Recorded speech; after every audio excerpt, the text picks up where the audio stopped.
de entender como é que funciona o nosso metabolismo. Tudo começa com a célula, né, meus amigos? Qual que é a noção que vocês têm, até então, junto do ensino médio, do papel das células, né? O nosso corpo tem 10 trilhões de células. As células e o estudo das células é a base de todos os estudos na área de saúde.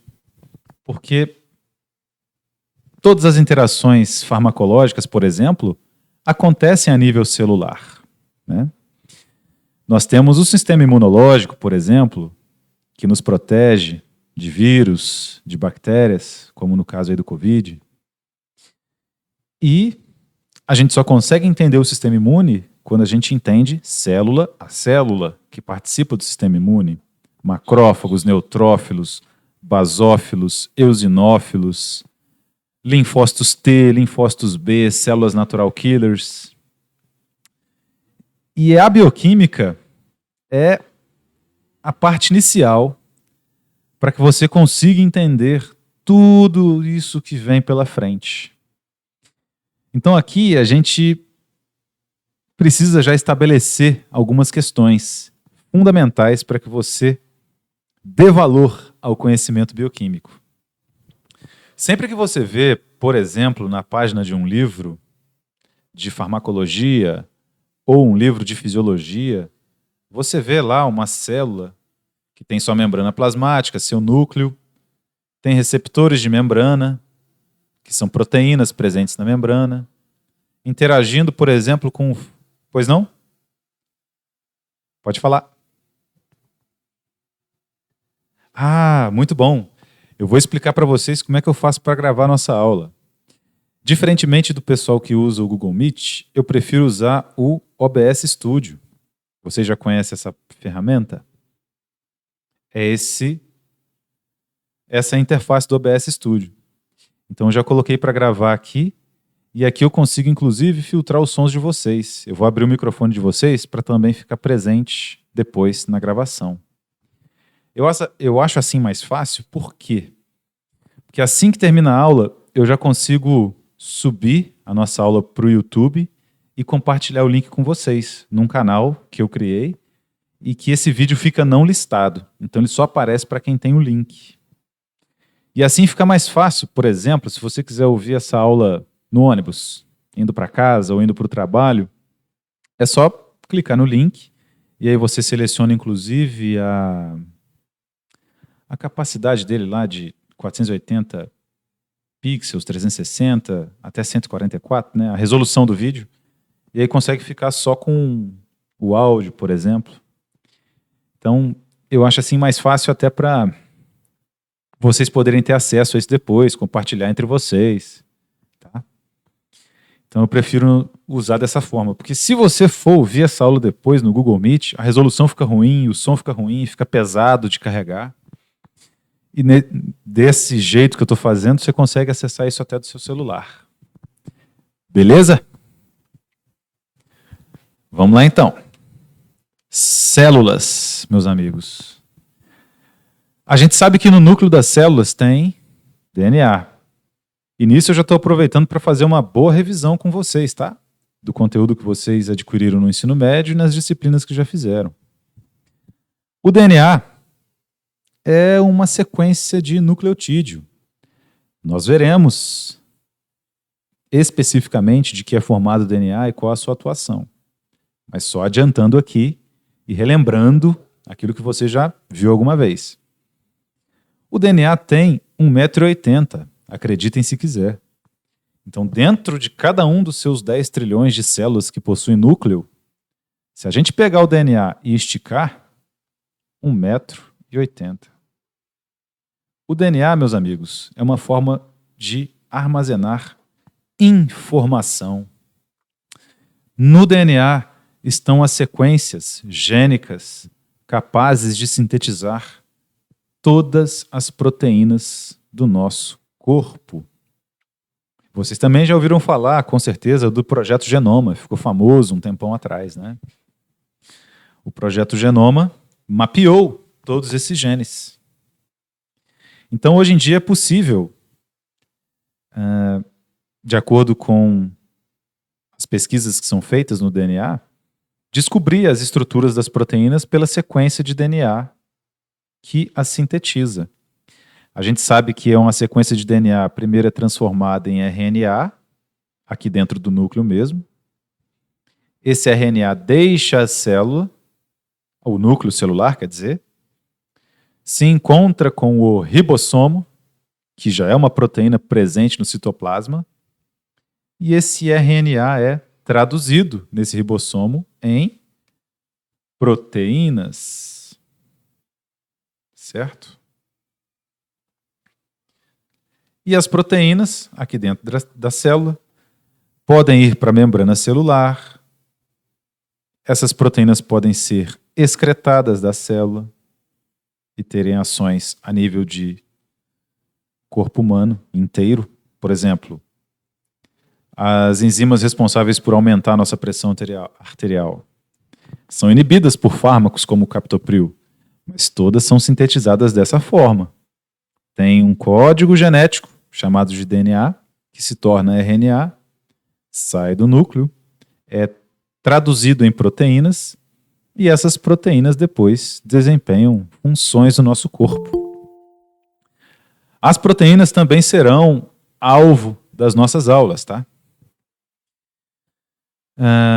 Nós também falaremos de ácidos graxos, de gorduras, como eu tinha comentado para vocês. Durante o semestre vocês vão entender por que quem aumenta o colesterol não é a gordura da alimentação, a gordura que você absorve ao comer um torresmo, é, na verdade, o carboidrato absorvido em excesso. E a gente sempre começa a bioquímica por um componente que é universal, imprescindível à vida, que é a água. E nesse meio tempo a gente também faz uma revisão de alguns conceitos químicos que são importantes aí no decorrer do curso. Tanto nas disciplinas que vocês vão fazer lá para frente, como química farmacêutica, farmacognosia, farmacologia, se já não estão fazendo, fisiologia, etc. Tá?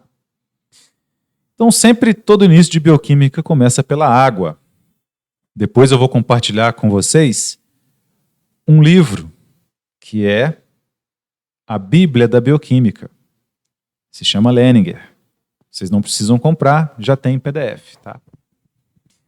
Geralmente na primeira aula de bioquímica, quando é presencial, eu levo o livro e ele é bem grande, deve ter, sei lá, umas 4.000 páginas, jogo em cima da mesa e falo, até o final do semestre a gente vai ter que estudar todo esse livro aqui. Aí o pessoal já fica bolado.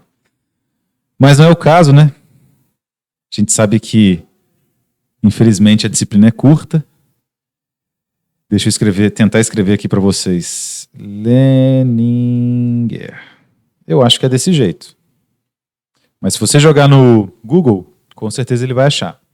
Tá? É Bioquímica Geral, se não me engano o nome dele. Como eu mudei para Barra Mansa recentemente, meus livros ainda estão lá em Resende. Mas eu tenho a 6ª edição, que é a mais nova, excelente, muito boa. Vale a pena comprar porque ela vai te ajudar em tudo. Por exemplo, tudo bem que o Leninger trata de bioquímica, mas quando você estiver fazendo farmacologia e estudar os fármacos que atuam no diabetes, lá no Leninger vai ter a explicação do que é um diabetes tipo 1, como que ele é formado, como é que é tratado. Então tem algumas correlações clínicas dentro do Leninger que são muito importantes. Tá? Enfim, eu disse para vocês que toda bioquímica começa com a água, porque é um solvente universal. E nesse começo, a gente também faz a revisão de algum conteúdo químico que é necessário aí para as aulas. Tá? Então, o que eu gostaria de revisar com vocês hoje? As propriedades periódicas dos elementos.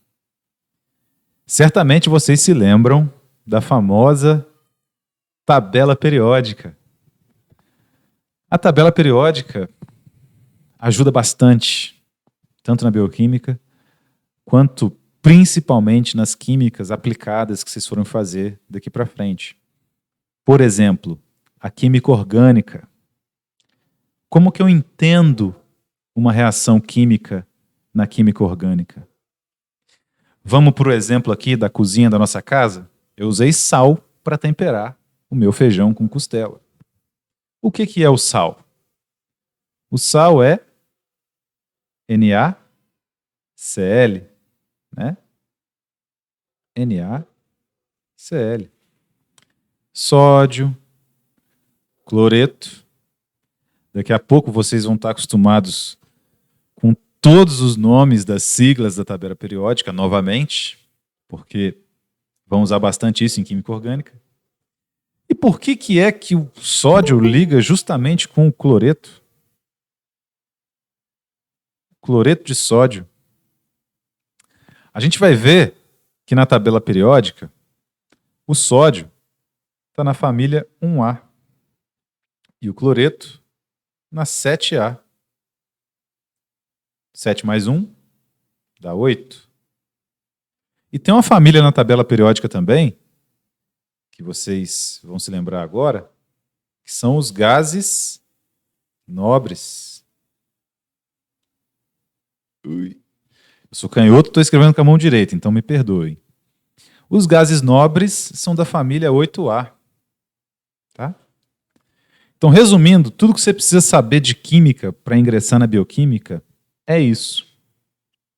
Os gases nobres não se misturam com ninguém, por isso que foi dado o nome a eles de nobres. Vocês já viram algum nobre se misturar com um povão? Difícil, né? E os gases nobres têm 8 elétrons na camada de valência. Por isso que eles estão na família 8A. E todo mundo que se liga na química, que faz ligações que são estáveis, busca o octeto. É a famosa regra do octeto. Então, o sódio está na família 1A porque ele tem um elétron na camada de valência. E o cloro está na família 7A porque ele tem 7 elétrons na camada de valência. Não dá, quer dizer, não é que não dá, é improvável que o sódio adquira 6 elétrons de algum outro componente, 7 elétrons de algum outro componente, e aí se torne um gás nobre com 8 elétrons. É mais fácil que o sódio perca um elétron para alguém e aí fique com 8 elétrons na camada de valência. Porque as camadas vão se completando, pessoal. Então as camadas do sódio estavam completas até a última camada em que sobrou um elétron. Então, se ele perde esse um elétron, ele atinge o octeto. E aí fica bem, fica estável. E o cloro? Poxa, o cloro está na 7A. Porque ele tem 7 elétrons na camada de valência. Vou desenhar a camada aqui do cloro, tá? 1, 2, 3, 4, 5, 6, 7. Essa é a última camada do átomo cloro. O cloro não vai perder 7 elétrons. Eu preciso de muita energia para tirar 7 elétrons do cloro. Então não é mais fácil ele ganhar um elétron de alguém e aí atingir o octeto? É muito mais fácil, não é? Então é por isso que o cloro se liga ao sódio. O sódio está doido para perder o elétron dele e aí atingir o octeto, entre aspas. E o cloro está doido para pegar um elétron de alguém. E aí ele atinge o octeto também. Então você vai perceber futuramente que na tabela periódica as coisas fazem muito mais sentido. E tudo que você estudar sobre química, sobre reações químicas daqui para frente, como é o tema da nossa disciplina, reações químicas do metabolismo, segue essas pequenas leis. E uma vez que você fica bom nessas pequenas leis, guarda essas pequenas leis, nada mais te impede, dentro do conhecimento químico, dentro do conhecimento bioquímico, químico farmacêutico, farmacológico, químico orgânico. Tá? Você não precisa de muita coisa para conseguir entender as reações químicas. E é isso que eu vou resumir para vocês. Nessa aula de hoje, que era para ser só uma conversa, por ser primeira aula, né? Mas vamos aproveitar que é sexta-feira, pré-carnaval, e todos vocês estão aqui comigo. A gente vai falar também sobre a água. O conceito relacionado à água é o início de todo o livro de bioquímica. Por quê? Porque junto da água, esse aí é um oxigênio, hidrogênio. A gente sabe que a água é H2O. Poxa, professor, mas você me explicou que o sódio tinha um elétron e estava doido para perder, né? E o cloro tinha 7, estava doido para ganhar um elétron e fazer uma ligação. Então me explica aí como é que funciona a ligação da água. É para já. O hidrogênio também está na família 1A da tabela periódica. Então ele tem um elétron na camada de valência, até porque o hidrogênio tem um elétron só. Não sei se vocês são da minha idade, devem ser bem mais novos, mas vocês já ouviram falar do Orkut, né? No Orkut tinha uma comunidade que se chamava Tenho Pena do Hidrogênio. Porque o hidrogênio é o único átomo que fica meio sozinho. Ele só tem um elétron e um próton.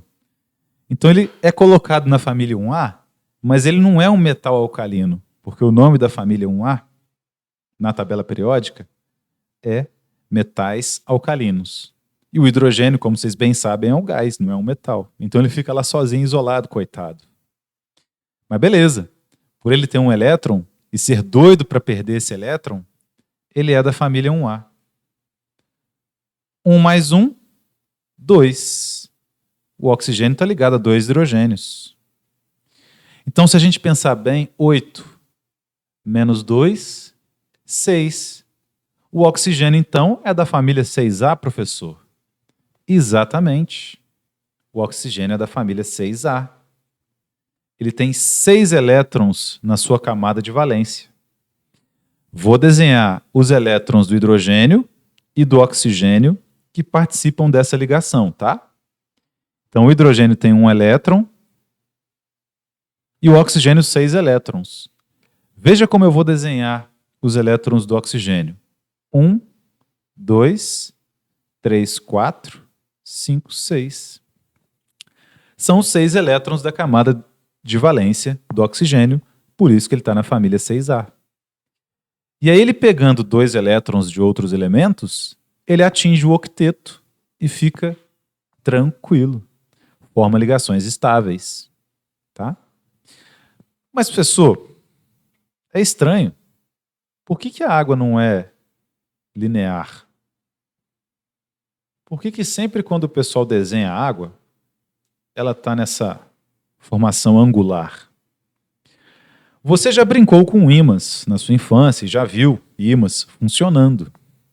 A gente sabe que os opostos se atraem, não é verdade? E lá na química orgânica depois, cuja bioquímica é o pré-requisito, tudo gira em torno de encontrar quem que está com caráter positivo e quem que está com caráter negativo, porque eles se atraem. As ligações químicas são sempre feitas assim, positivo e negativo. Os elétrons têm uma carga negativa, então eles se repelem. Não é verdade? Positivo com positivo, repulsão. Negativo com negativo, repulsão. Então existe uma nuvem eletrônica aqui e outra aqui. Justamente por quê? Porque esses pares de elétrons estão se repelindo. E esses outros elétrons aqui que estão participando da ligação também estão se repelindo. Então, como tem uma nuvem eletrônica aqui e outras nuvens eletrônicas aqui, a água acaba adquirindo essa configuração angular. E a gente sabe também que quando muitas cargas elétricas se posicionam numa ponta de algo, isso gera um polo.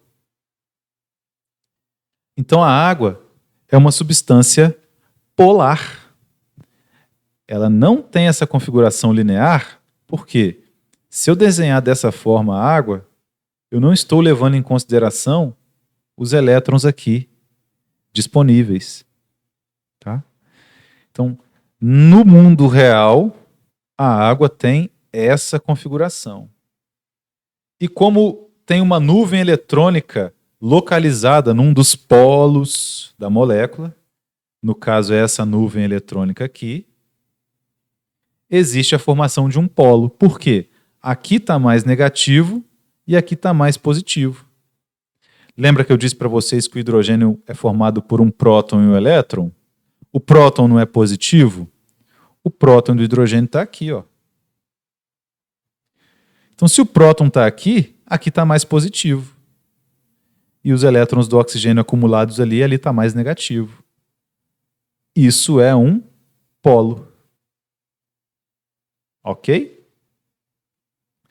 Esse conceito de polar e apolar é muito importante porque, se você fizer um exercício de memória, você vai se lembrar do seu professor de química dizendo assim: polar dissolve polar, apolar dissolve apolar.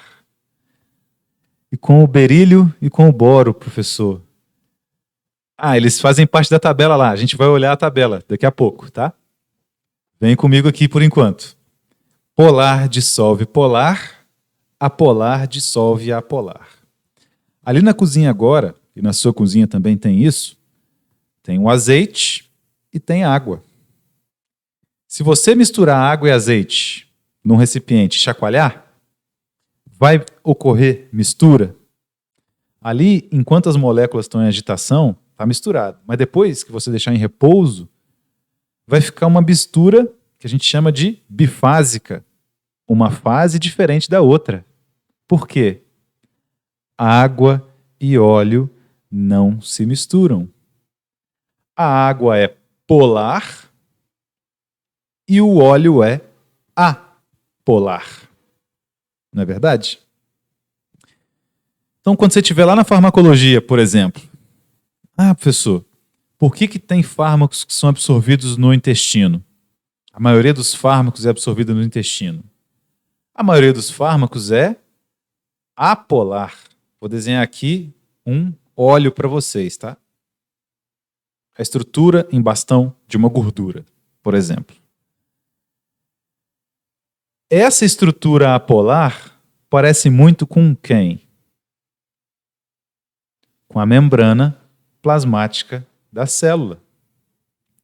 As membranas plasmáticas, e nós veremos a constituição das membranas plasmáticas na disciplina de bioquímica, quando formos estudar os ácidos graxos ou gorduras, as membranas plasmáticas são apolares. É por isso que a célula consegue, por exemplo, ficar no sangue. Vamos dizer que tenha sangue aqui, tá? O sangue não é constituído majoritariamente de água. E agora eu vou desenhar a molécula de água aqui. Polar, tá? Em forma de bastão também. Se a célula não tivesse uma membrana plasmática apolar, ou seja, que não se mistura com a água, o que ia acontecer com essa célula? Ela ia se diluir aqui no sangue. E a célula morreria, não é verdade? Como é que eu vou manter aqui dentro o meu núcleo íntegro, a síntese proteica acontecendo aqui dentro, constituintes da célula? Por exemplo, se for um macrófago que tem que matar bactérias invasoras, e aqui eu vou colocar uma bactéria invasora, um bastonete.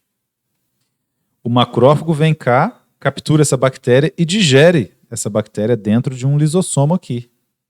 Então, dentro do macrófago tem enzimas digestivas.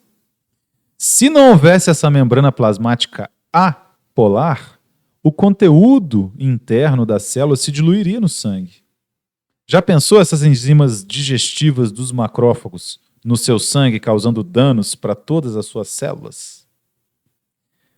Então, a vida só existe por causa dessa diferença química, química entre compostos polares e compostos apolares. É justamente o fato de que compostos apolares conseguem se organizar diferentemente do meio externo que as células existem. Senão estaria todo mundo fazendo parte de um caldo primordial aí, todo mundo misturado. Tá? Então, o assunto água é o início de todo bom livro de bioquímica justamente por isso. Ele introduz e relembra essas questões para a gente. Continuando aqui, nós vamos falar também da ionização da água. Porque junto com esse conhecimento relacionado à polaridade, tem também a questão do pH. Vocês já ouviram falar do pH, que é o potencial hidrogeniônico. Professor, já ouvi falar sim. O pH do estômago, ele é ácido. Né? Esse aqui é o estômago. E por que o pH do estômago é ácido? Quando a gente come carne, que nem eu vou comer aquela costela ali daqui a pouco, as proteínas da carne precisam ser digeridas. E elas são digeridas no meu estômago. As enzimas digestivas que nós temos no estômago só funcionam em pH ácido. O pH do estômago é 2. É um pH bastante ácido. Por outro lado, lá no meu intestino, o pH é alcalino. Um pH básico. As enzimas digestivas intestinais funcionam em pH básico. Né? 8, 10, 12. E vocês também sabem qual que é o pH neutro. Né? No meio dos dois aqui está o 7. É o pH neutro. A gente sabe disso por causa da água. Se você for verificar aí a água mineral, ela tem um pH muito próximo de 7, é um pH neutro. Então, o pH também interfere de maneira muito impactante na bioquímica. Não é verdade? Olha o que acontece com a gente. Você já ouviu falar de sal de fruta, Eno, que melhora a digestão? Por que o Eno melhora a digestão? E aí, nessa aula de bioquímica, para você não se esquecer mais dessa questão de pH ácido no estômago, básico no intestino, eu vou explicar para vocês o mecanismo de ação do Eno. É algo que a gente nunca para pensar, né? Mas é bem interessante. Vem comigo. Quando você come, o pH do seu estômago é ácido. E no seu intestino, o pH é básico. Quem que está mudando esse pH, então? Para que as suas enzimas possam funcionar corretamente? Tem um órgão que faz com que isso aconteça. É o pâncreas. Então, quando o alimento está aqui no seu estômago, num pH ácido, e vai para o seu intestino, aqui a gente tem o pâncreas colocando algumas enzimas digestivas para que você possa absorver os alimentos, os nutrientes dos alimentos. Né? Então, o pâncreas é o responsável por mudar esse pH 2 aqui do estômago para um pH 8, 9 aqui no intestino. A partir do momento em que ele libera os sais carbonatados do sal de fruta. Nós produzimos o Eno dentro do nosso pâncreas. Tá? Então, o que é a má digestão? Contra a má digestão, use Eno, Guaraná, alívio já. Você está simplesmente fazendo com que aquele sal de fruta chegue aqui no seu estômago e altere esse pH de 2 para 8 para que o alimento possa percorrer o restante do intestino. Se você tiver com um alimento parado aqui no seu estômago e início do intestino, Isso significa que o pH dele ainda está ácido. Se esse pH não for subir para 8, ele não dá continuidade aqui na digestão. Então o eno, o estomazil, funciona dessa forma, alterando o pH do bolo alimentar para que o seu organismo possa digeri-lo no intestino. A má digestão é o quê? Uma má produção ou uma produção insuficiente de sais carbônicos que vão alterar esse pH, elevar esse pH 2 para 8 aqui no seu intestino. É por isso que o eno funciona e combate a má digestão, o sal de fruta, o bicarbonato. Vocês já viram falar, com certeza, principalmente vô e vó, né? Tomam uma colher de bicarbonato para melhorar a digestão, tá? Então, vale a pena discutirmos aí essa questão de pH e a influência do pH no metabolismo. E dentro do assunto pH, existe a questão dos sistemas tampão. Se vocês já estão no plantão, certamente já viram casos de acidose metabólica ou de alcalose metabólica. É quando o sangue fica ácido ou o sangue fica básico. Da mesma forma que as enzimas digestivas estomacais só funcionam bem no pH 2 do estômago, nossas enzimas presentes no sangue só funcionam bem no pH sanguíneo, que deve ser em torno de 7,4, um pH neutro. Se o paciente tem condições patológicas que aumentam o pH sanguíneo, alcalose metabólica. Se condições clínicas diminuem o pH sanguíneo, acidose metabólica. E isso gera uma série de problemas. Exemplo, por diversas vezes, trabalhando em drogarias, como eu trabalho, você encontrará pacientes que, idosos, chegam na farmácia com queixas de intoxicação alimentar, vômito, queixas de cansaço, parece que estão deprimidos, não conseguem se levantar da cama. Se você investigar aquele idoso e descobrir que ele for diabético, muito provavelmente esses efeitos podem ser causados pela acidose metabólica. O diabetes mellitus não controlado, a hiperglicemia, pode acidificar o sangue. Então, se você conhece um idoso que tem diabetes e tem problemas para o controle do diabetes, conversando com ele, você vai perceber que tem dias que ele nem quer levantar da cama. E aí, esse paciente vai para o médico, relata esses acontecimentos e sai de lá com um antidepressivo. Quando, na verdade, ele precisa controlar a glicemia.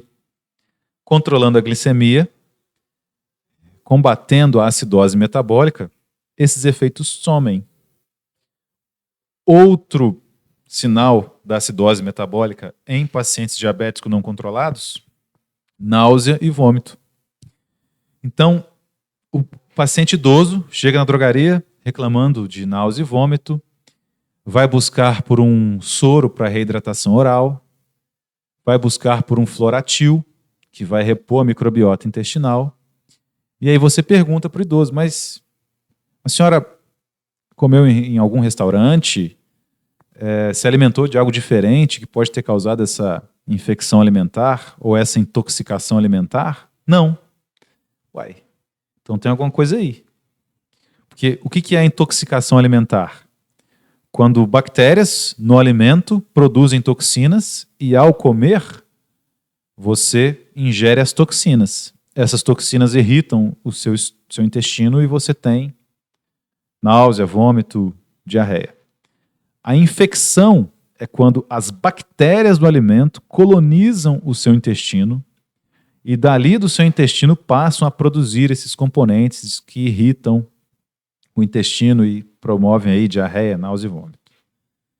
Se não tem chance de ter sido isso, muito provavelmente trata-se de um efeito da acidose metabólica no diabetes mellitus não controlado.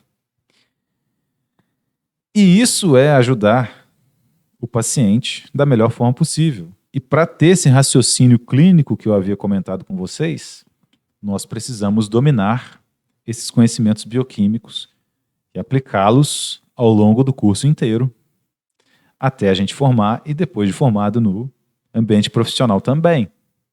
Ok? Vamos lá. Aí a nossa tabela periódica que eu falei que eu ia mostrar para vocês. Olha o hidrogênio aqui. Esse é o hidrogênio. Eu peguei uma tabela periódica da época lá do Linus Pauling. Depois vocês vão ver lá o Linus Pauling, que fez aquela distribuição eletrônica dos elementos.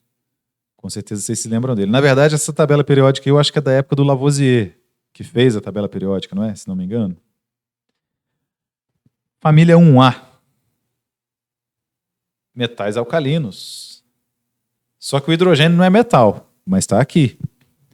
O hidrogênio não tem grupo para ele entrar. Ele fica sempre sozinho. Por isso a comunidade lá do Orkut tem o pena do hidrogênio. Lítio, sódio, potássio. Vocês conhecem a cantora da química? A cantora da química é a Cássia Eller. KCl. Potássio da família 1A, assim como o sódio. E o cloro da família 7A. Então, quem é da família 1A está doido para perder um elétron e atingir o octeto. Quem é da família 7A está doido para adquirir um elétron e alcançar o octeto. O octeto é da família 8A. Hélio, neônio, argônio, criptônio, xenônio. Esse aqui esqueci o nome. É assim que funciona. Ah, olha aqui o cálcio. O cálcio é da família 2A. Se o cálcio é da família 2A, não é muito mais fácil que o cálcio perca 2 elétrons em vez de ganhar 6 elétrons? Então ele vai fazer ligações com compostos que vão pegar esses 2 elétrons do cálcio, né? Aí vamos aqui para a família 3A, 4A, 5A, 6A. O carbono, por exemplo, é da família 4A. Quando o carbono foi preso, o que ele falou para o delegado? Eu tenho direito a 4 ligações. Por quê? Porque o carbono faz 4 ligações. Se ele é da família 4A, faz mais 4 ligações, ele atinge o octeto. Não é verdade? Então é por isso que o carbono faz 4 ligações. E depois, lá na química orgânica, vocês vão trabalhar bastante com o carbono. Esse aqui é o CH4, metano. Né? Também é um gás. E assim sucessivamente. Então, nós vamos trabalhar alguns conceitos relacionados a esse conhecimento. No momento em que ocorrerem as reações químicas do metabolismo, eu vou voltar sempre, novamente, explicando sobre o ponto de vista da tabela periódica o que está acontecendo, para que vocês possam assimilar esse conteúdo. Eu sei que ninguém se lembra mais da química do ensino médio, é muito difícil, mas eu só preciso que você pense nisso, que eu vou passar para vocês aí agora. Então reveja essa aula, reveja a tabela periódica, escute essa aula novamente, incorpore esse conhecimento. Família 1A vai ligar com a 7A. A 6A pode se ligar muito bem com a 2A. E é por isso que essas ligações ocorrem. E sempre tem alguém que está bem negativo atacando alguém que está bastante positivo. porque os opostos se atraem. Tá? Muitas das reações que nós veremos também, eu não consigo mostrar para vocês o mecanismo de ação. Eu consigo simplesmente inferir o mecanismo, porque são reações enzimáticas. As enzimas do nosso corpo transformam essas estruturas químicas. Então a gente sabe mais ou menos quem que está positivo e quem está negativo na molécula. E aí eu faço as setas indicando esses ataques, para que vocês possam perceber aí o que está acontecendo quimicamente. Essa parte da bioquímica vai sustentar boa parte da sua química orgânica posteriormente. Tá? Então eu vou me preocupar com isso para que vocês não passem nenhum sufoco lá na frente. Então olha aí o que o Linus Pauling fez. Por que o hidrogênio é da família 1A? Eu não vou entrar na questão de orbital, só vou dizer o seguinte: a camada de valência do hidrogênio tem um elétron, porque o hidrogênio é formado por um elétron e o próton. Então a única camada que ele tem um elétron. Aí lembram-se que eu disse que o sódio tinha um elétron na camada de valência também, por isso que ele é da família 1A? É porque quando a gente faz a distribuição eletrônica dos 11 elétrons que o sódio tem, a gente preenche o orbital S com 2 e a segunda camada com 8. Tá vendo que aqui ele está com 8 elétrons na antepenúltima camada? O 11º elétron do sódio sobra para a terceira camada. Por isso que ele tem um elétron na camada de valência. Rubídio, Rb, pega lá todos os elétrons, né, o número atômico do rubídio, e vai fazendo a distribuição atômica do Linus Pauling. Ele é da 1A por quê? Porque na quarta camada que ele tem, ficam os 8 elétrons. Exatamente igual um gás nobre da regra do octeto. Mas aí ele preenche a quinta camada com o último eletrinho dele. Olha o cálcio. Vai preenchendo as camadas, primeira camada, segunda camada, terceira camada. Justo na última camada sobra quantos elétrons? 2. Por isso que ele é da família 2A. E esse Ra aqui, eu acho que é o rádio, né? Quando você pega o número atômico do rádio, vai fazendo a distribuição em camadas do Linus Pauling. Primeira, segunda, terceira, quarta, quinta, sexta camada, preenchida com 8 elétrons, ó, 6, 7, 8 na sexta camada. Sobram 2 na sétima camada. Por isso que ele está na família 2A. Tá? Olha o rádio aqui. O rádio é esse... Opa! O rádio é esse elemento aqui, gente. E qual que é o elemento que a gente pode falar que é muito bem informado na tabela periódica? Está a par de todas as informações. É o frâncio. Porque o frâncio está do lado do rádio.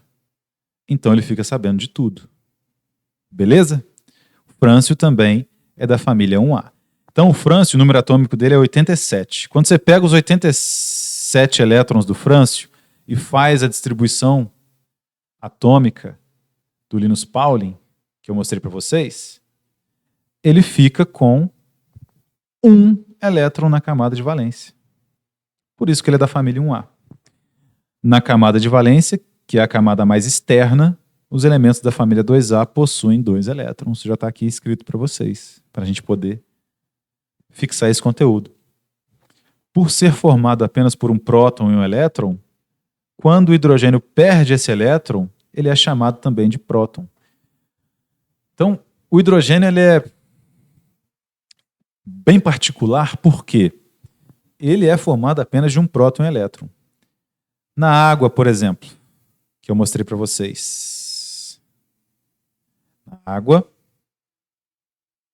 oxigênio, hidrogênio. Vamos dizer que nós estejamos num pH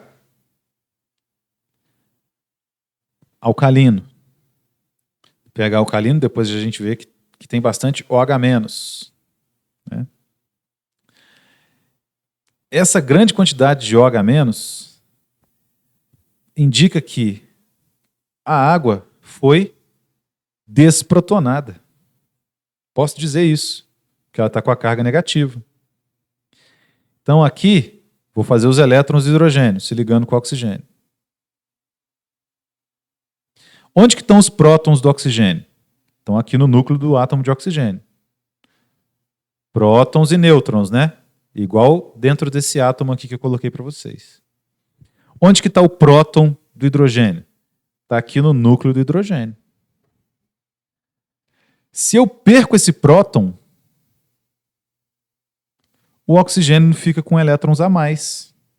Não era para o oxigênio ter 6 elétrons? Mas eu perdi o próton. Agora o oxigênio tem quantos? 1, 2, 3, 4, 5, 6, 7, 8. Então está sobrando 2 elétrons aqui, ó. Que era para o oxigênio ter 6, né? 1, 2, 3, 4, 5, 6. Esses 2 elétrons eu represento como? Como essa ligação, como esse sinal negativo aqui, ó. OH-. Então, a gente fala que o OH- é uma água desprotonada, porque perdeu um próton. E quando eu falar desprotonado para qualquer outro elemento, substância química, molécula, eu estou dizendo que perdeu um hidrogênio. É simplesmente um jeito de falar.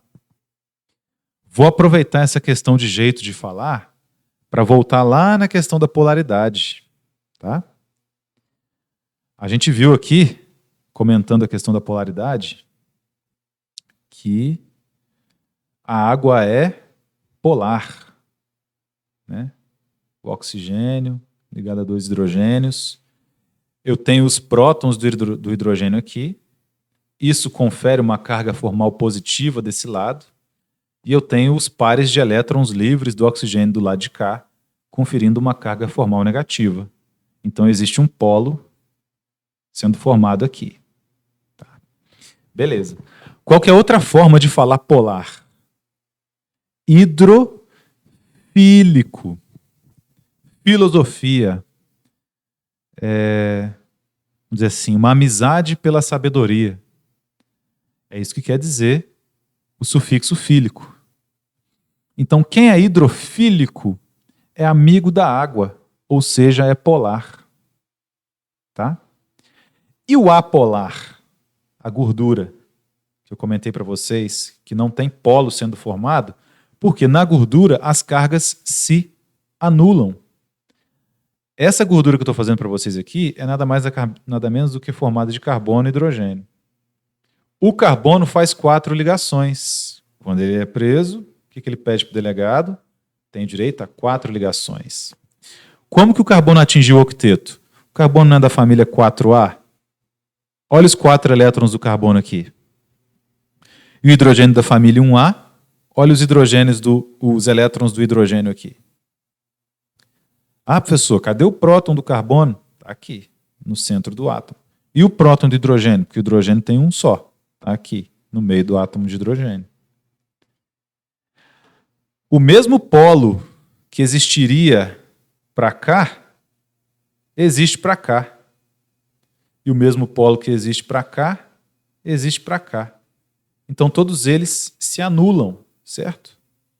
Se eu puxo alguém com a mesma força que a pessoa está me puxando, a gente fica parado no mesmo lugar. Então é por isso que essas estruturas formadas de carbono e hidrogênio, bem grandes, nós chamamos de apolares ou de hidrofóbicas. Fobia não é medo? Quem é da minha idade aí, já passou dos 30 anos, se lembra de um filme que passava lá na sessão da tarde, Aracnofobia? Eu tinha um medo danado daquele filme, da aracnofobia. Por que que a gordura, o óleo, é hidrofóbica? Porque ela não mistura na água. É como se ela tivesse, entre aspas, medo da água. Então esse é um outro jeito de falar apolar. A gente fala hidrofóbica, tá? E aqui, durante a aula, eu coloquei mais informações para vocês a respeito da água. Por ser mais eletronegativa que o hidrogênio, o oxigênio atrai para si os elétrons que participam da ligação. Então vejam que, ainda na tabela periódica, existe a questão da eletronegatividade. O que é eletronegatividade? É quem tem afinidade pelos elétrons. Vou desenhar de novo aqui os elétrons do oxigênio. 1, 2, 3, 4, 5, 6. E os elétrons do hidrogênio. 1, 1. Na verdade, esses elétrons do hidrogênio, eles não estão tão longe assim do oxigênio. Eles estão bem pertinho do oxigênio ali. Vou desenhar eles mais perto para vocês verem. Eles estão mais ou menos aqui, ó. Por quê, professor? Porque o oxigênio é um elemento bastante eletronegativo. Então ele atrai a nuvem eletrônica para ele. Vamos dizer que eu estou fazendo aqui a nuvem eletrônica, tá? A nuvem eletrônica está toda aqui, ó. Tanto que tem 2 pares de elétrons aqui, ó, formando um polo. Então, existe uma carga formal positiva para cá, do lado dos hidrogênios, e negativa aqui, do lado do oxigênio. Tá? E isso faz com que surjam fenômenos específicos relacionados à água. Vocês também já ouviram falar da famosa ponte, a ponte de hidrogênio. A ponte de hidrogênio é feita por quê? Porque, como existem cargas formais diferentes na molécula de água, como eu posso mostrar aqui para vocês nessa figura, existe uma atração do oxigênio de uma molécula de água pelo hidrogênio da outra. Olha aqui o par de elétrons do oxigênio com aquela carga negativa que eu mostrei para vocês. A gente faz esse símbolo aqui, coloca uma carga negativa. A gente chama isso de carga formal negativa. É o que está aqui. Porque a nuvem eletrônica está toda aqui do lado do oxigênio, porque ele é eletronegativo. E aqui nos hidrogênios, professor, a carga formal é positiva. Aí o hidrogênio, o oxigênio de uma molécula, fica tentando se ligar no hidrogênio da outra. É isso que a gente chama de ponte de hidrogênio. Então, a água, você começa a ferver a água, né? Você põe a água ali no fogo. De repente, ela vai começar a evaporar. Por que a água está evaporando? Quando eu coloco a energia do fogo ali para agitar as moléculas de água, essas pontes de hidrogênio vão se quebrando. E aí a água sai evaporando para fazer um café, né? E quando a água esfria? Quando a água vai esfriando, essas pontes de hidrogênio começam a ser formadas novamente. Aí a água esfria, tá? Ponte de hidrogênio é feita com quem? Ela pode ser feita entre átomos que têm oxigênio, flúor e nitrogênio, que são elementos bastante eletronegativos. Então, a ponte de hidrogênio é feita entre o hidrogênio e oxigênio, como no caso da água, ou flúor ou nitrogênio. Quando o trem aqui de Barra Mansa passa na ponte, ele faz o quê? Pom, pom. Buzina, né? E assim você vai guardar para o resto da vida agora que pontes de hidrogênio são feitas com flúor, oxigênio e nitrogênio. E é muito importante guardar essas informações químicas porque quando tiver concurso para farmacêutico aqui na prefeitura de Barra Mansa, vai cair questão de bioquímica. E a questão pega esses cantos de livro, tá? Envolvendo química, bioquímica. Então, ponte de hidrogênio é batata, sempre cai. Eu disse para vocês dos compostos que são polares e dos compostos que são apolares. Mas podem existir compostos que têm as duas características dentro deles. Sabe como é que eu provo que existem compostos assim? Quando você vai ao banheiro ali, você lava a mão, não lava? O que acontece com a gordura que está na sua mão? Ela vai embora junto com a água. Por exemplo, eu temperei a costela ali numa vasilha. A costela deixou uma gordura, uma camada de gordura na vasilha. Como é que eu limpo essa gordura? Isso mesmo, com sabão. Por que o sabão limpa e tira a gordura? Por que se eu puser só a mão na água para lavar minha mão, cheia de gordura, a gordura não sai? Já parou para pensar nisso? Por quê? O sabão ele é anfipático.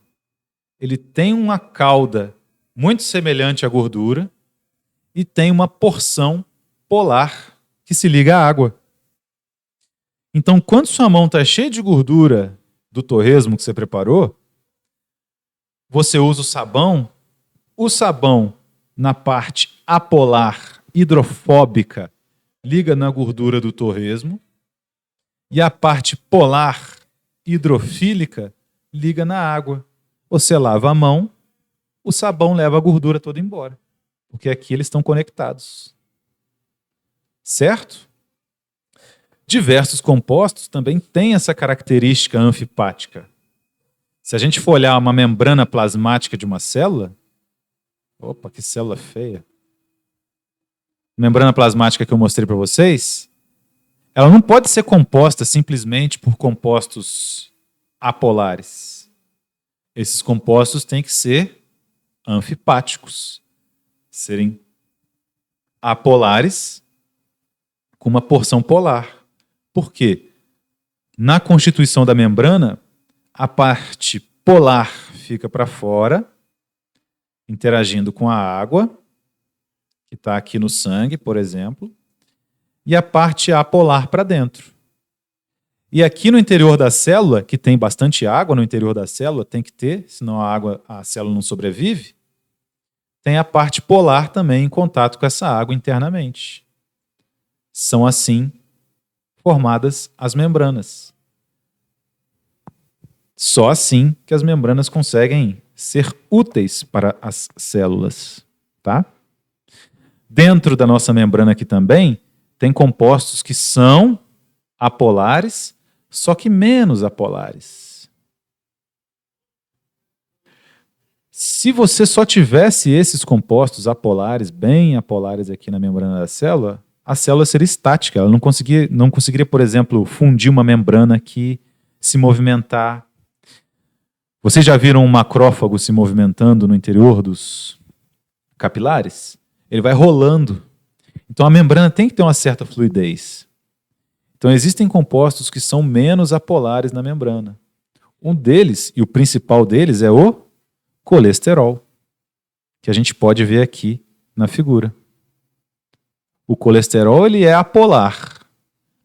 Possui uma porção apolar e uma porção polar, que está aqui que eu coloquei em amarelo.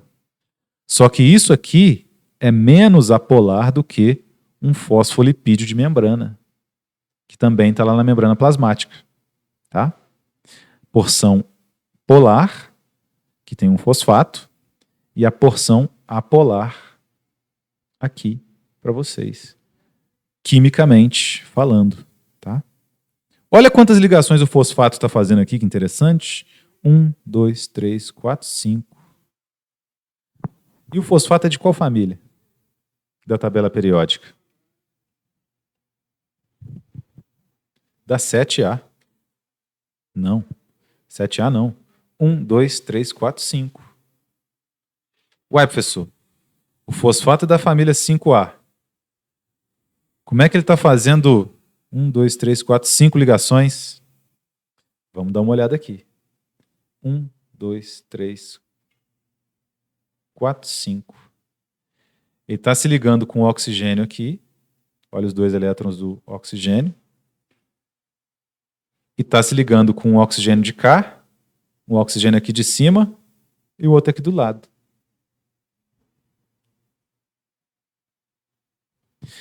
Ele está dividindo essa ligação dupla com o oxigênio aqui embaixo.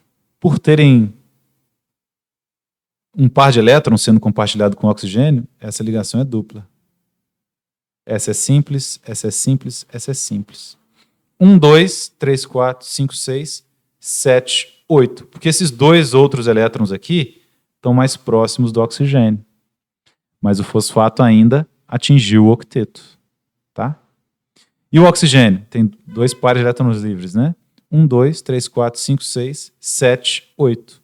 Está catando aí os 2 elétrons aí do fósforo. Questões químicas, que mais para frente a gente vai ver novamente. Hoje é só para apresentar para vocês essas ligações, como é que funciona, para a gente começar a absorver esse conteúdo. Lembram-se que eu disse para vocês como é que é a membrana plasmática da célula? Aqui tem um desenho dessa membrana, bem bonitinho, para vocês poderem ver. Então esse fosfolipídio que a gente fala, a parte polar, que é essa cabeça aqui, está virada para o espaço externo da membrana, e aqui um monte de molécula de água que eu coloquei para vocês.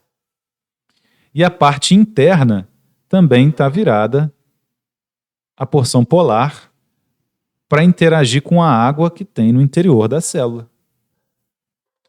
Isso aqui, que eu estou mostrando para vocês nesse arranjo bem bonitinho, template aqui, quimicamente é isso aqui, ó. Então, na membrana tem colesterol, tem fosfolipídio, tem mais colesterol, mais fosfolipídio, virado com a porção polar para o lado de fora da célula. E aqui na porção interna da célula, viradas as porções polares, e também fosfolipídio, colesterol, fosfolipídio, colesterol, tá? Então, quando você enxerga isso aqui, você tem que ser capaz de ver isso aqui. Mas com o tempo, a gente acostuma. É essa característica que permite a formação das micelas, que depois se tornam membranas. Veja que, olha apenas um fosfolipídio na água. A água fica circundando totalmente esse fosfolipídio. Quando os 2 vão se juntando, nesse espaço aqui do meio, tem muito mais interação entre apolar com apolar. A água que está aqui no meio vai embora. Como a velha expressão diz, a água vaza daqui. E aí, os fosfolipídios se ligam entre si. E isso forma as micelas, que posteriormente formam as membranas. Olha o sabão lavando a sua mão e levando o Covid embora. Então aqui está a molécula do sabão, com a porção apolar e a porção polar. O Covid, a cápsula do Covid, a gordura, as outras coisas que tem ali dissolvidas na sua mão, se ligam, que são apolares, né? A parte apolar.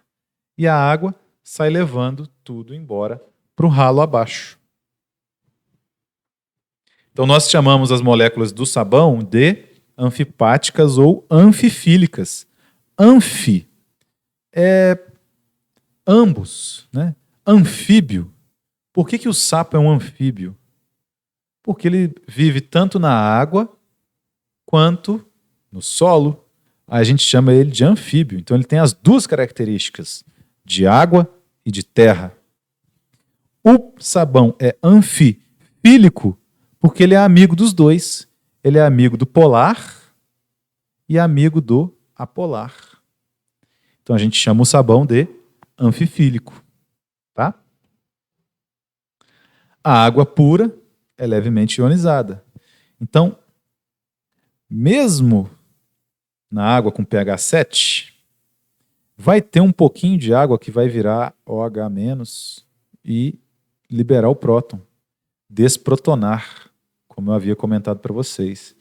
Ah, professor, por que o próton tem um sinal positivo? Uai, mas o hidrogênio não tem um próton e um elétron? O elétron não é uma carga negativa? Quando o hidrogênio perde o elétron, ele fica só com a carga positiva. É por isso que o próton a gente representa como um H+. E quem ficou com esse elétron a mais, a gente põe uma carga negativa, OH-. Tá bem? Isso aqui é para introduzir o conceito de pH. Por quê? O pH é mais ácido quanto mais H+ está presente naquela solução. E o pH é mais básico quanto mais OH- estiver presente na solução. Tá? Só que na vida real, aqui a nível de graduação, na verdade na água não fica H+ e OH-. Esse H+ é positivo. E vocês bem se lembram que eu disse que na água tem um polo, a nuvem eletrônica fica aqui em volta do oxigênio, que é bem eletronegativo, e aqui tem uma carga formal negativa. Ele acaba atacando esse H+. Lembram-se que eu disse que para entender química você tem que saber quem que está negativo e quem que está positivo? O oxigênio aqui está negativo, formalmente, como eu representei aqui. O negativo ataca o positivo, porque os opostos se atraem. Então, na verdade, o arranjo real da água é um H3O+. Por quê? Esse oxigênio já está aqui com 2 hidrogênios. Aí ele tem 2 pares de elétrons livres. Esse par de K, ele vai compartilhar com esse H+. E aí, como ele perdeu esse par para o hidrogênio, o oxigênio fica com a carga positiva. Aqui o oxigênio estava normal, sem carga nenhuma, apenas com uma carga formal, que a gente diz, porque está mais negativo.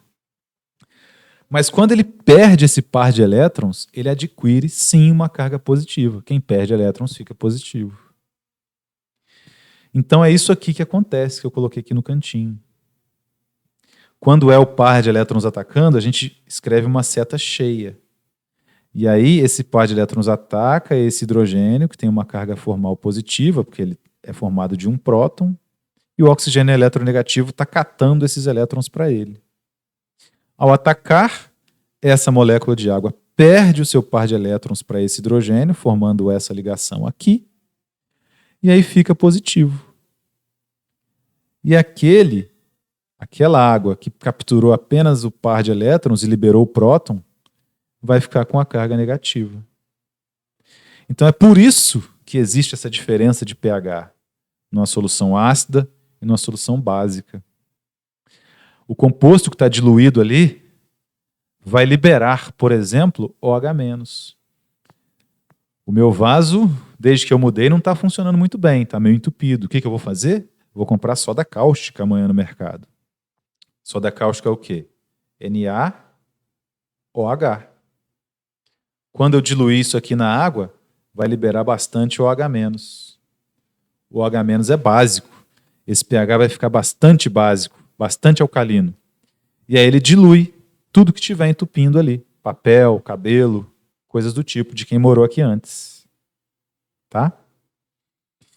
A mesma coisa acontece com o lava-roupas que eu comprei hoje também no mercado para começar a lavar minhas roupas. Ele tem um pH levemente básico. Esse pH básico faz com que ele dilua a sujeira que está na roupa. Por isso que ele lava a roupa. Tá? Você vê que quando você vai limpar a casa, se você deixar o omo na sua mão, ele até derrete um pouco a sua pele. Você fica se sentindo mal ali, a mão ressecada, porque ele limpa até as células da sua mão embora. Ele é muito básico. Não é verdade? Então, essas pequenas questões do dia a dia, quando a gente vai incorporando ao nosso conhecimento, fazem com que a gente assimile esse conhecimento aí para a bioquímica, para a química orgânica, para a química farmacêutica, para a físico-química, lá na frente. É por isso que eu sempre começo a bioquímica com a água. Vejam que hoje a gente já reviu vários conceitos de química que serão úteis. Na água pura, o equilíbrio entre íons faz com que o valor de pH seja exatamente 7. Então, num pH 7, eu tenho uma concentração igual entre H+ e OH-. Então, H+, aqui está 10⁻⁷ molar, que é mol por litro, né? Mol por litro. E O OH-, 10 a menos 7 mol por litro, concentrações iguais. E no pH ácido, professor, como é que fica? 10 a menos 1, por exemplo, para um pH 1, e 10 a menos 13. 10 a menos 1 é 0,1, como vocês bem sabem da matemática lá do ensino médio. E 10 a menos 13 é 0,1, 2, 3, 4, 5, 6, 7, 8, 9, 10, 11, 12, 13. 1, 2, 3, 4, 5, 6, 7, 8, 9, 10, 11, 12, 13. Faltou um zero. Isso aqui, 0,000000001, é muito menor do que 0,1, não é? Então a concentração de H+, no pH1 é muito grande em comparação com a concentração de OH-. É por isso que o pH é ácido, tem muito H+. A escala de pH é meio doida assim, porque ela é logarítmica, mas eu não vou entrar nesse mérito com vocês. A gente não precisa entrar nessa matematização. Nos diferentes órgãos, e é isso que eu preciso que você saiba, nos diferentes órgãos, valores de pH influenciam reações químicas e, principalmente, o transporte de fármacos através de membranas. Essa noção é interessante para que você guarde esse conhecimento bioquímico lá para a farmacologia. Olha o meio ácido como é que é, então. Na realidade, tem bastante H+, como eu disse, a água pega aquele H+, fica positiva. Esse aqui é um meio ácido, ó, cheio de H+. E esse aqui é o meio básico, cheio de OH-, tá?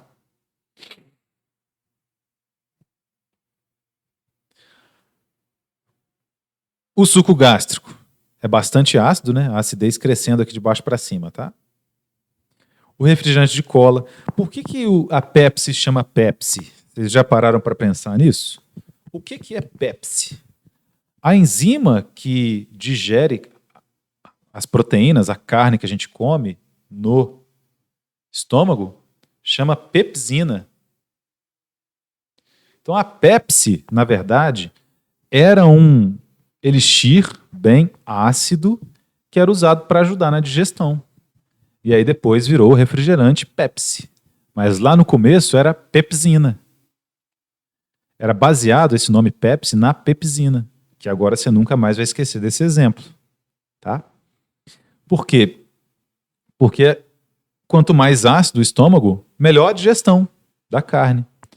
Olha o suco de limão, também bastante ácido. Vinagre é ácido, vinho tinto, cerveja. O que o café dá azia? Tem gente que se tomar um copo de café puro de manhã, fica passando mal o dia inteiro com azia. Porque só essa acidez aqui, um pH 5 do café, já é suficiente para irritar o estômago da pessoa. Agora, um pH mais neutro, leite, saliva, o sangue tem que ter um pH neutro, as lágrimas. E aí, quando você me perguntar, professor, o que cai na prova? Eu vou falar, lágrimas, brincadeira. A água do mar tem um pH mais neutro, a clara do ovo. E as soluções mais alcalinas, ó, a solução de bicarbonato sódico, que é o que você vai tomar quando está com má digestão. Porque aquele pH do estômago, que é bastante ácido, que eu já mostrei para vocês lá no começo da aula, eu preciso aumentar esse pH para ele ir para o intestino e poder ser digerido no intestino. Por quê? Porque as enzimas digestivas do intestino só funcionam nesse pH básico. Então aí eu tomo um Estomazil e faço a minha digestão. Olha os limpadores à base de amônia, os alvejantes que a gente usa na roupa, todos bem alcalinos. E o NaOH, que é a soda cáustica, também conhecida como hidróxido de sódio, que a gente usa para desentupir pia, desentupir banheiro. Tá? E essa noção aqui de pH intestinal vai ser importante ao longo da disciplina. Quando a gente for falar de colesterol, por exemplo, quando a gente for falar da digestão dos lipídios, quando a gente for falar da digestão das proteínas. E eu já expliquei para vocês como funcionam os antiácidos efervescentes. Agora você também não vai se esquecer mais. Olha aqui O ácido acetilsalicílico, que você também já deve ter tomado alguma vez na vida. Ele é um ácido por quê? Essa função orgânica aqui é a função ácido, né? Opa. Essa função ácido carboxílico, em pH ácido, mantém o oxigênio da hidroxila protonado. Ele não perdeu o hidrogênio.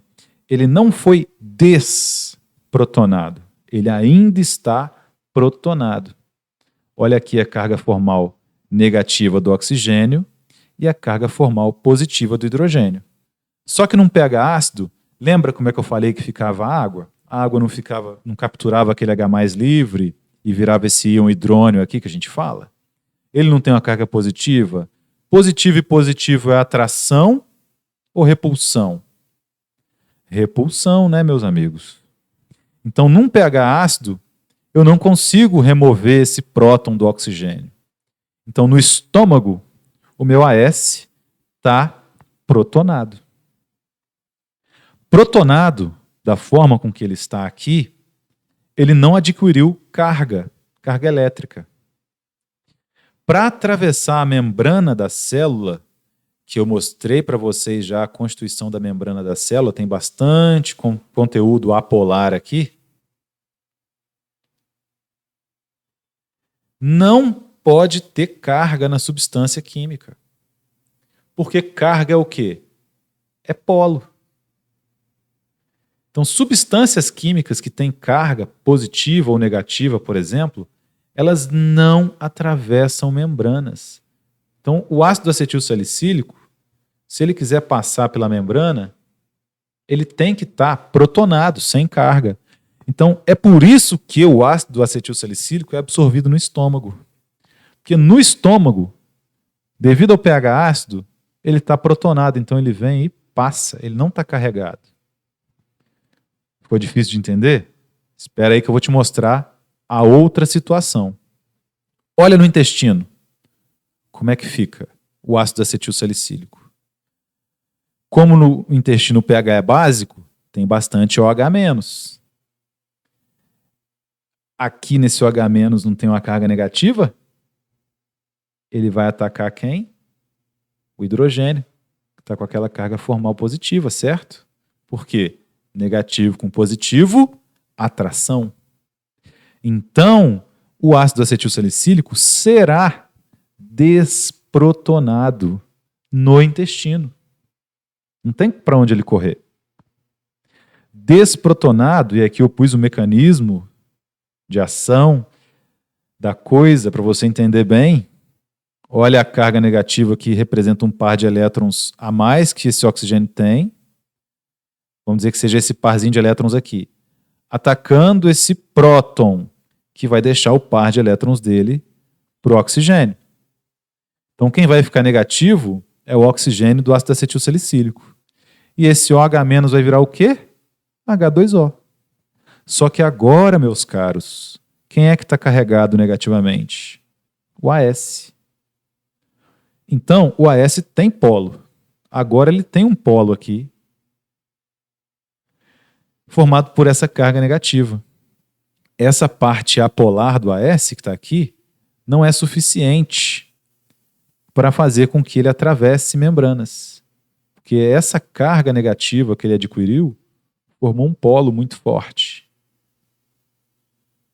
Então, aqui no intestino, o AS não atravessa membranas, porque ele está carregado, polarizado. Então, diversos fármacos são absorvidos no estômago quando eles são ácidos. Outros fármacos que são básicos são absorvidos no intestino. Porque o fármaco básico é exatamente o contrário do AS. Lá no estômago ele está protonado, está desprotonado, quer dizer, fármaco básico. No estômago ele está protonado, carregado positivamente, e no intestino ele está desprotonado, sem carga. Aí ele é absorvido pela membrana.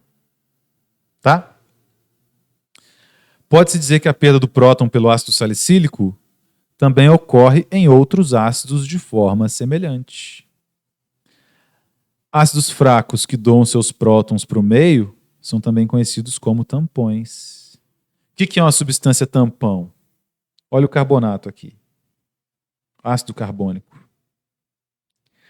O ácido carbônico ele é facilmente convertido em água e CO2.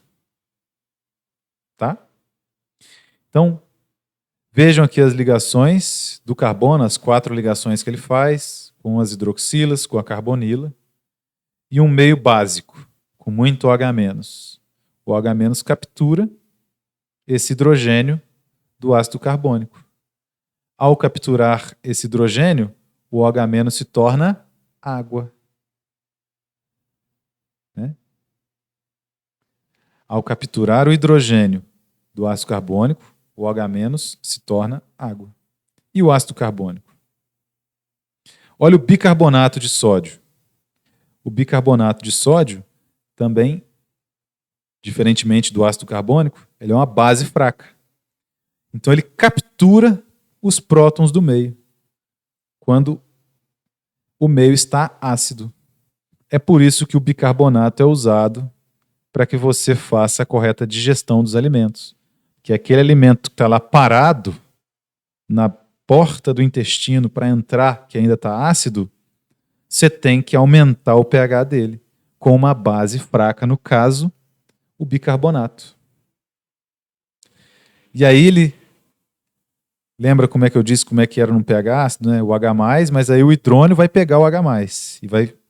A água vai pegar o H+, e se tornar o hidrônio. Tem uma carga negativa aqui. Quando esse sal dilui, o sódio vai embora. Some.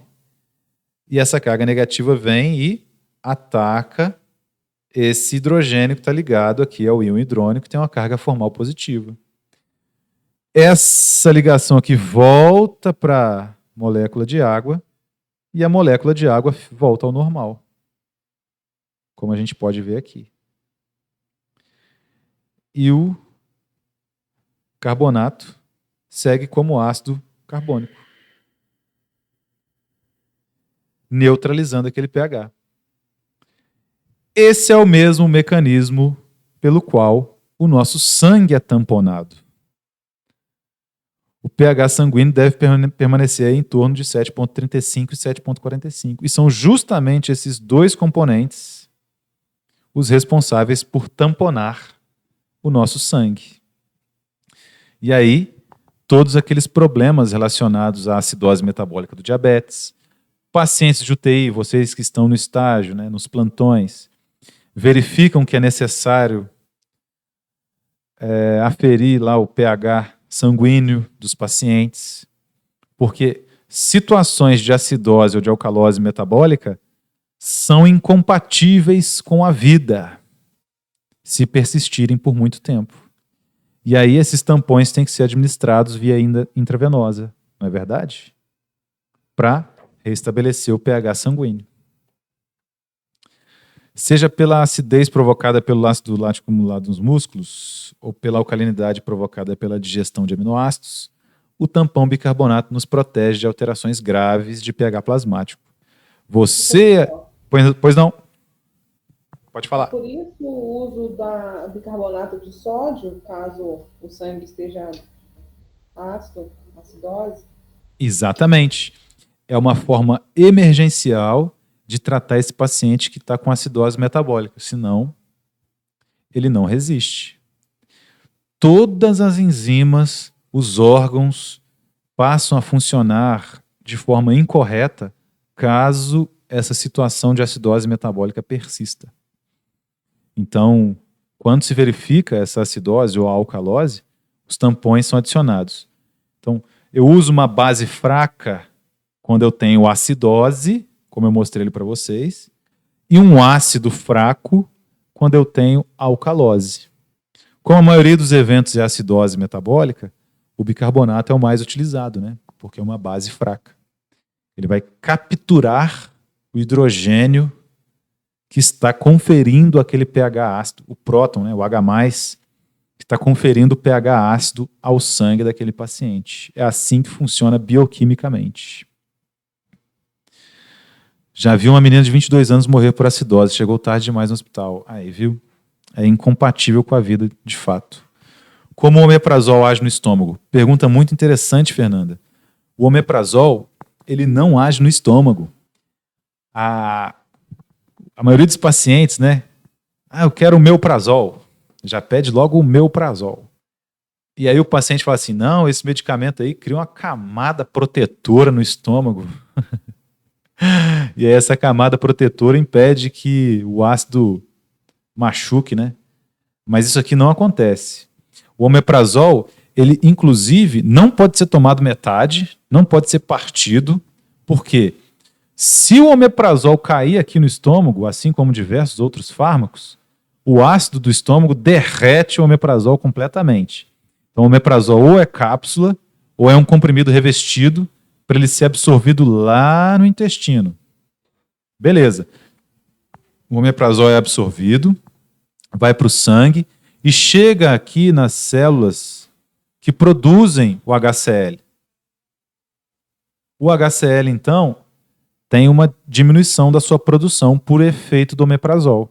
Então, o omeprazol diminui a produção de ácido clorídrico estomacal. Ele não cria um gel, uma camada protetora. Tem medicamentos que fazem isso, eu esqueci o nome, mas ele é um sachê que você dilui e aí, de fato, ele para aqui no estômago e cria essa camada aí. Quando você tem uma lesão aqui no estômago, por exemplo, que está doendo, né?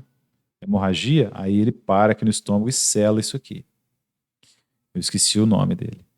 Já vendi uma vez para uso veterinário na farmácia, quando eu trabalhava na raia. Mas o omeprazol tem essa função de diminuir a produção de ácido clorídrico. É por isso que o uso cronológico de omeprazol, o uso por longos períodos, prejudica a digestão do paciente. Então ele tem que usar só para superar aquele problema, mudar a sua alimentação de acordo com a sua situação clínica. Então vai ter que parar de comer fritura, vai ter que parar de comer besteira, vai ter que parar de comer muita gordura, muito carboidrato, para uma alimentação mais saudável e aí poder fazer uma digestão correta e não ter problemas com azia. O uso indiscriminado pode ser bem perigoso, porque se o paciente usar isso por muito tempo, ele perde a capacidade de produzir ácido clorídrico, é aquele famoso feedback negativo, né? Pode gerar anemia, pode interferir na síntese de albumina, o omeprazol. E é por isso que eu prefiro não usar fármacos. Justamente porque a gente estuda esses medicamentos. Gostei muito da participação de vocês hoje, meus amigos. A gente fica por aqui. Deixa eu ver só o que estaria faltando aqui na aula. Eu acho que são só alguns exercícios. Questão do diabetes, nós já comentamos. O diabetes pode causar aí a acidose metabólica. Questões da vida e de prova, coloquei aí no finalzinho da aula já. Tratamento da acidose com bicarbonato. Por que a administração intravenosa de uma solução de bicarbonato aumenta o pH do plasma sanguíneo até a faixa de pH 7,4? Porque o bicarbonato funciona como um tampão. Só me responder isso, está de boa. Você pode explicar com suas próprias palavras, utilizando as equações vistas anteriormente? E aí eu preciso que você escreva isso aqui. Escreva. Veja onde é que está a carga negativa. Desenhe os elétrons do jeito que eu desenhei para vocês. O eletrinho aqui, o outro aqui. O par de elétrons livre do oxigênio aqui. O elétron que está compartilhando com o hidrogênio. Desenhe os prótons. O próton do hidrogênio. Os prótons do oxigênio. Os prótons do carbono. Você precisa exercitar isso aqui. Não é porque a nossa aula é online que eu estou mostrando isso para você como é que faz. Você não tem que escrever isso também na sua casa, no seu caderno. Pega uma folha A4 branca aí e desembola, escreve. Tenta me provar aqui o H2CO3, como é que ele é estruturalmente, como é que ele poderia ser, se existe outra ligação possível. Faça essas setas do negativo para o positivo, porque esse é a seta que você vai usar lá na química orgânica também, vai usar muito em reações orgânicas. Então vamos começar a incorporar o químico orgânico que tem dentro de todo farmacêutico, o alquimista que tem dentro de todo farmacêutico. É só isso por hoje, meus amigos. Não precisam responder essa questão e me enviar. Simplesmente façam isso. Posteriormente, a gente corrige isso aí, juntos. E podem ficar tranquilos no que diz respeito às provas, porque eu não cobro nada em prova que eu não tenha falado em sala de aula ou não esteja nos meus slides, tá? Então fiquem tranquilos quanto a isso. Eu nunca vou dar uma questão para vocês de fundo de livro ou uma questão que ninguém consiga fazer. Eu estou aqui para ajudá-los a adquirir o conhecimento de bioquímica. Então, vamos comigo aí nesse semestre que eu tenho certeza que será excelente. Dúvidas, sugestões, comentários, fico à disposição de vocês. Podem me adicionar no WhatsApp. Se tiverem exames clínicos ou bioquímicos ou prescrições que vocês queiram avaliar comigo, fiquem à vontade de me mandar foto, me mandar a prescrição para a gente ver. E é bom que a gente aprende junto. Vocês me ensinam também e eu compartilho meu conhecimento com vocês, tá? No mais, um excelente final de semana e um excelente carnaval. Meu número, vou colocar aqui para vocês. Se eu já não estiver lá, se vocês tiverem um grupo só da turma de vocês, né, pode me adicionar também. Ficarei muito feliz. Beleza? Boa noite. Obrigado, boa noite. Eu que agradeço a presença de vocês aí. Agora eu vou comer uma costelinha com feijão.